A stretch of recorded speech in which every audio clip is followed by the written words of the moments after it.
Salut! Malheureusement, je suis là pour vous dire au revoir. Vous entendez mon dernier épisode avec Podcast Flé.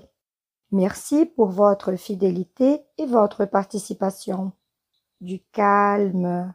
Vous avez vraiment cru à mon histoire?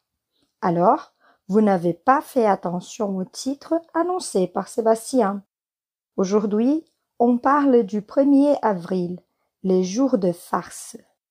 Certaines personnes l'adorent, d'autres, en revanche, ne veulent absolument pas être dérangées. Quoi qu'il en soit, on n'échappe pas à cette festivité à travers le monde.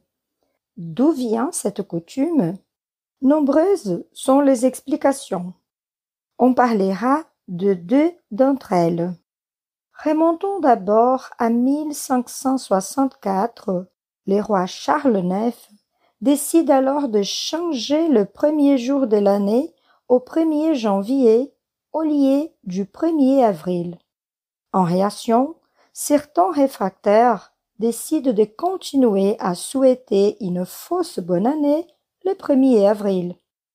La deuxième origine vient du mois d'avril lui-même, qui est un moment privilégié pour la pêche au maquereau. Mais vu que c'est la période de ponte, la pêche est interdite. On met alors un faux poisson dans les dos d'une personne en allusion à cette interdiction. Voilà l'origine du poisson d'avril en France et en Italie. Et comment est-il fêté ailleurs dans le monde? Aux États-Unis, les plaisanteries sont extrêmement populaires. On voit même de fake news analysées dans les détails pour tromper le public.